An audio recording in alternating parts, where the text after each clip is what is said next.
Pro dan kontra mengiringi kebijakan kontroversial Gubernur Jawa Barat, Deddy Mulyadi, yang mengirim siswa-siswa nakal ke Barak Militer Tentara Nasional Indonesia atau TNI. Di satu sisi, sejumlah pihak terutama pemerintah menyambut positif langkah Deddy. Namun di lain sisi, banyak juga yang mengkritik kebijakan Deddy. Alih-alih menjadi tidak nakal, banyak pihak yang mengkhawatirkan mereka justru mempelajari nilai-nilai yang tak cocok dengan usianya. Seperti apa polemik yang menyelimuti kebijakan pembinaan ala Deddy Mulyadi ini?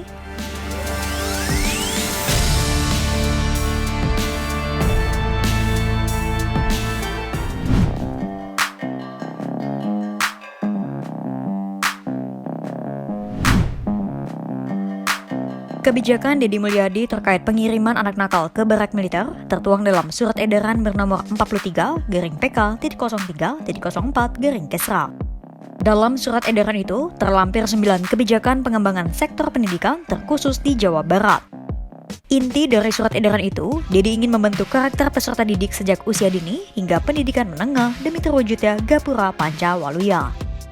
Filosofi ini mengedepankan agar setiap peserta didik diharapkan memiliki karakter cager, bager, bener, pintar, dan singar. Dari 9 kebijakan itu, salah satunya adalah pembinaan khusus bagi siswa dengan perilaku menyimpang di barak militer. Mekanismenya, sekolah atau orang tua melaporkan anak-anak yang memerlukan pembinaan. Orang tua peserta didik terkait kemudian menandatangani pernyataan bermaterai sebagai bentuk persetujuan mengirim anak-anak mereka. Siswa terkait kemudian dijemput oleh TNI dan akan menjalani program pendidikan militer selama 6 bulan. Setelah pelatihan, peserta dievaluasi dan mendapatkan pendampingan lanjutan. Program itu sudah dimulai sejak 2 Mei 2025 lalu, bertepatan dengan Hari Pendidikan Nasional. Pelajar yang dinilai sulit diatur telah dikirim untuk menjalani pendidikan di Resimen Artileri Medan 1 Stirayuda Batalion Armet 9 Purwakarta dan Rindam 3 Siliwangi, Bandung. Ada 6 kriteria seorang anak dianggap nakal dan layak dikirim ke barak militer. Pertama, sering terlibat tawuran. Kedua, mengonsumsi alkohol. Ketiga, anak yang terlalu sering bermain game hingga begadang. 4, anak berperilaku membangkang. 5, anak yang kerap menciptakan kekacauan di sekolah dan mengganggu proses belajar. Dan 6, anak yang gemar membolos tanpa alasan yang jelas.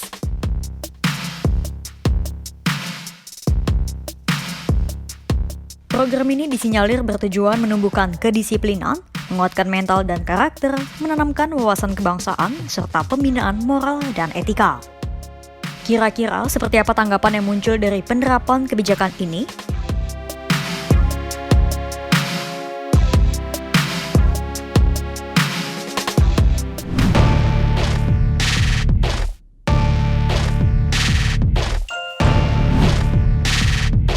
Pertama, kita mulai dari suara-suara yang searah dengan kebijakan Deddy Mulyadi.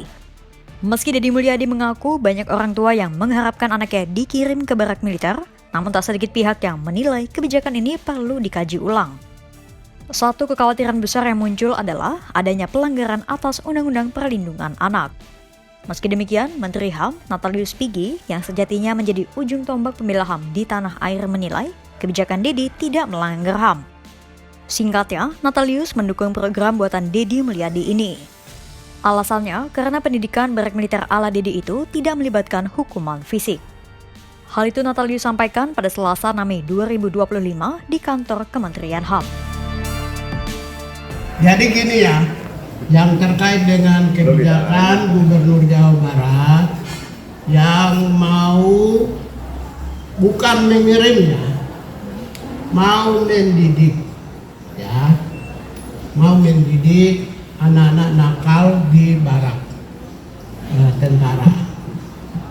Dalam perspektif HAM, saya pertegaskan tidak melanggar HAM. Ya, karena apa? Kalau itu tidak dilakukan yang disebut corporal punishment. Corporal punishment itu adalah sebuah hukuman fisik yang selama ini sudah ribuan tahun berlangsung, di mana ada pendidiknya memberi hukuman kepada yang dididik dengan cara yang agak sedikit bertentangan dengan prinsip. Misalnya cubit telinganya, dipukulnya, dipukul tangannya supaya dia disiplinnya. Sepanjang tidak melakukan corporal punishment yang dulu, zaman dulu di sekolah kami yang sudah senior-senior ini, kalau guru mau didik kami kan cubit telinga, dia pukul, ya, atau pukul kakinya supaya kami disiplin atau supaya kami rubah. Itu namanya corporal punishment. Boleh lihat di Google supaya lebih jelas. Kalau itu menurut saya, keyakinan saya, di Jawa Barat itu bukan corporal punishment. Sementara di lain sisi, Menteri Pendidikan Dasar dan Menengah Abdul Muti memilih irit bicara dalam menanggapi kebijakan Dedi. Saat ditemui pada 3 Mei 2025, Muti memilih tak memberikan tanggapan apapun sembari tertawa.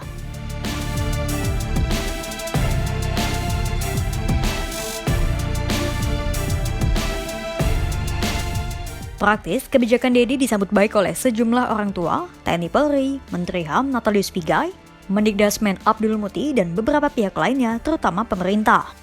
Meski demikian, ada berbagai kritik dan saran yang mengekor di balik kebijakan ini. Apa saja kritik yang dilemparkan terhadap pendidikan militer terhadap anak-anak yang dianggap nakal?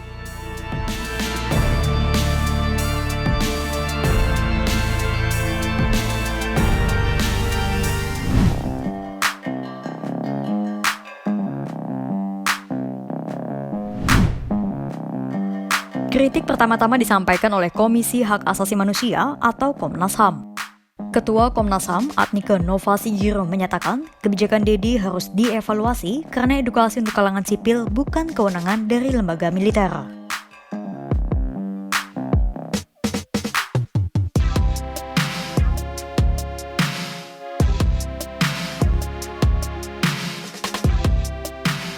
Adnike menyebut tak masalah jika siswa nakal diajak ke barak militer sebagai kegiatan edukasi sebatas memperkenalkan tugas-tugas TNI bukan untuk dilatih seperti TNI.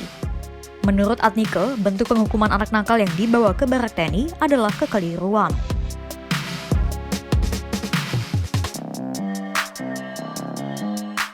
Sementara pengamat kebijakan pendidikan dari Universitas Pendidikan Indonesia, Cecep Darmawan, satu suara dengan Adnike. Cecep menyebut implementasi kebijakan Dedi harus melalui pengkajian secara komprehensif.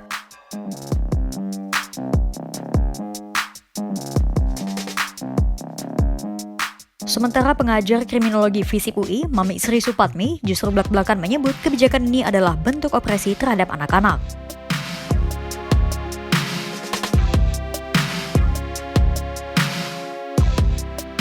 Dosen Hukum Pidana Universitas BINUS, Ahmad Sofyan, secara tegas meminta Dedi untuk menghentikan programnya.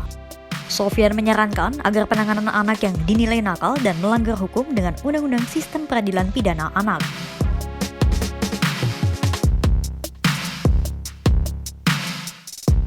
Selain saran terkait penggunaan UU Sistem Peradilan Pidana Anak, ada pula suara yang menyarankan agar Dedi melanjutkan pendidikan karakter berbasis Jabar Masagi.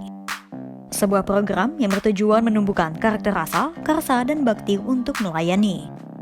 Saran itu disampaikan oleh Direktur Eksekutif Yayasan Cahaya Guru Muhammad Muhlisin.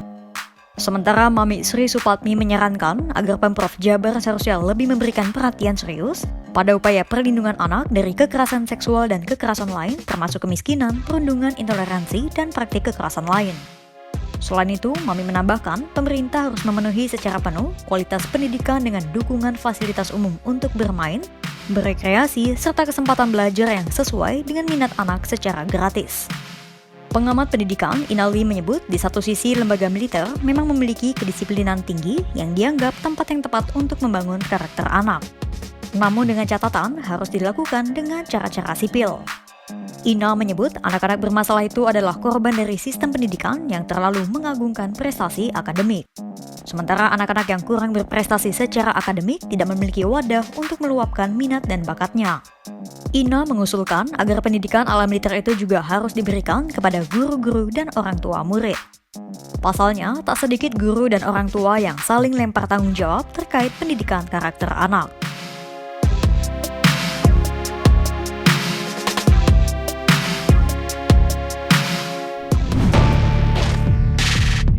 Pendidikan militer memang patut diakui memiliki kedisiplinan tinggi, bela rasa, dan berbagai nilai-nilai patriotik yang tak bisa dipungkiri. Tak sedikit pula pihak yang mengacungi jempol kebijakan mengirim anak yang dianggap nakal ke barak militer. Namun, mengirim anak-anak ke barak militer sebagai bentuk penghukuman lantas menuai kritik dari banyak pihak. Mulai dari kekhawatiran akan pelanggaran HAM, perlunya perhatian pemerintah memberantas akar masalah penyimpangan pelajar seperti kemiskinan dan berbagai kekerasan, hingga pentingnya upaya pemerintah memberikan wadah bagi anak-anak yang berbakat dalam bidang non-akademis secara gratis. Pada dasarnya, diperlukan kolaborasi kuat antara pemerintah, pendidik, orang tua, dan sipil untuk membangun karakter seorang anak. Kira-kira, bisakah pemerintah menemukan jalan terbaik bagi pembentukan karakter anak-anak di Indonesia? Simak terus perkembangannya hanya di kanal YouTube Kompas.com.